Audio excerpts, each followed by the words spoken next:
Now see next theorem, theorem 9. The acute angle theta between the two lines with direction cosines L1, M1, N1 and L2, M2, N2 is given by cos theta equals to inward L1, L2 plus M1, M2 plus N1, N2. So why we write mod here? Because angle is acute angle. So this cos theta must be positive. So see, in last lecture we discussed some points regarding this theorem. So we discussed some points that are, first, if line is given, suppose this line is here, any vector parallel to this line, suppose this vector is a bar and this is non-zero unit vector and this vector a bar, this vector a as a1i plus a2j plus a3k. If this vector is parallel to this given line and this vector is not unit vector, then this a1, a2, a3 are direction or ratio of this line. So when this vector is unit vector, if this vector is unit vector, so a bar equals to a1i plus a2j plus a3k, then this a1, a2, a3, that is coefficient of ijk, are the direction cosine of that line. That means we can find direction ratios or direction cosine of line if vector parallel to it is given. If that vector is not unit vector, then the coefficient of ijk are the direction ratios, and if that vector is unit vector, then the coefficient of ijk are the direction cosine of that line. Now we have to always remember one thing here. If we find the direction ratios of parallel line, then that direction ratios are in proportion. But when we find direction cosine of parallel line, then that direction cosines must be same. So here if we provide direction cosine, then we can find unit vector along that line or parallel to that line. So we use the same concept for writing the proof of this theorem. So see here, we consider two lines L1. So in proof we write L1 and L2 be the lines with direction cosine L1, M1, N1 and L2, M2, N2. If E1 cap and A2 cap be the unit vector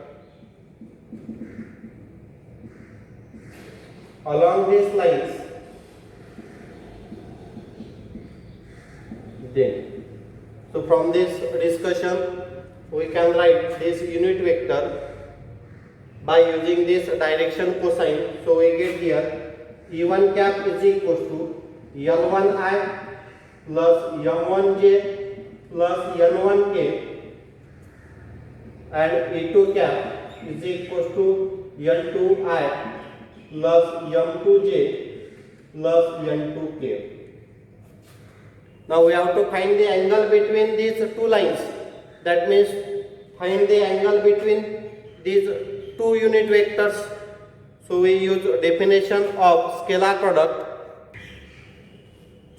So we write here E1 cap dot E2 cap is equals to magnitude of E1 cap into magnitude of E2 cap into angle between them, that is cos theta. Unit vector, so these are the unit vector, so its magnitude must be same, that is 1. So we write here cos theta. So from this we write E1 cap dot E2 cap is equals to cos theta. Denote this as equation number 1. Now again we calculate the value of E1 dot E2 by manual calculation.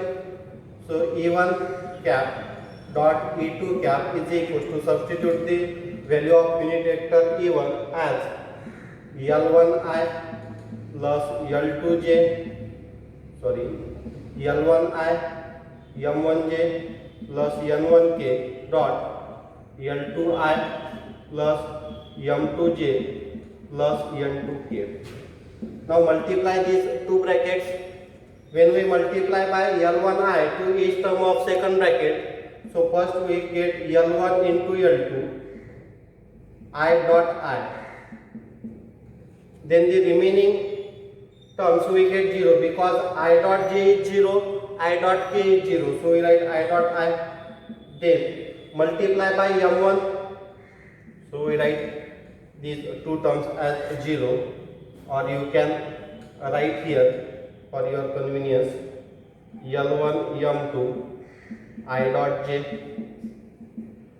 L1 N2 I dot k. Then multiply by M1 L2 j dot I, M1 M2 j dot j, M1 N2 M1 N2 j dot k, plus multiply by N1 L2 k dot I, N1 M2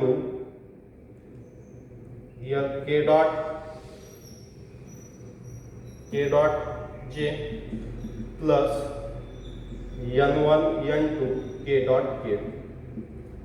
So by definition of scalar product, I dot I is 0, I dot j is, I dot I is 1, I dot j is 0, I dot k is 0.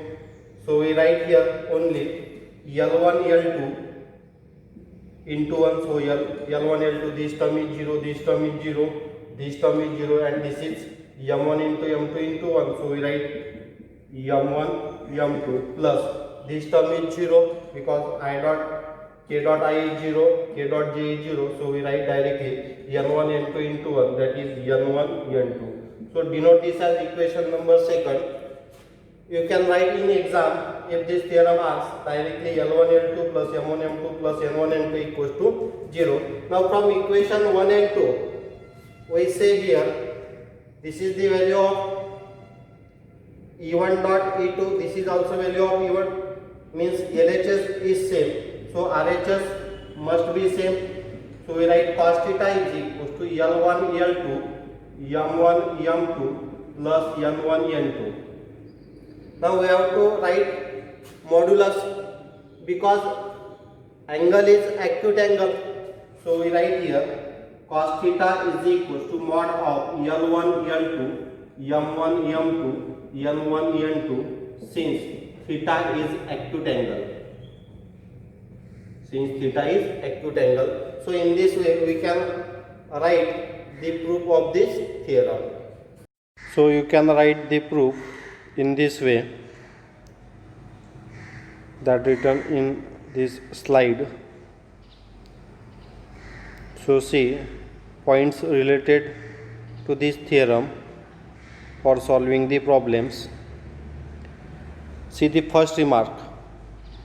If A1 B1 C1 and A2 B2 C2 are the direction ratios of the two lines whose direction cosines are L1 M1 N1 and L2 M2 N2 respectively, then so we already see the relation between direction cosines and direction ratios. From that we can write L1 equals to plus or minus A1 upon in root A1 square plus B1 square plus C1 square, M1 equals to plus or minus B1 upon under root A1 square plus B1 square plus C1 square, and N1 equals to plus or minus C1 upon under root A1 square plus B1 square plus C1 square. Similarly, we can write direction cosine L2, direction cosine M2 and direction cosine N2 in terms of A2, B2, C2. So see this. Therefore, the acute angle theta between the lines is given by cos theta equals to in mod L1 L2 plus M1 M2 plus N1 N2. Now this is in the form of direction cosines. So we convert this into direction ratios as, that is cos theta equals to in mod in numerator A1 A2 plus B1 B2 plus C1 C2 upon under root A1 square plus B1 square plus C1 square into under root A2 square plus B2 square plus C2 square.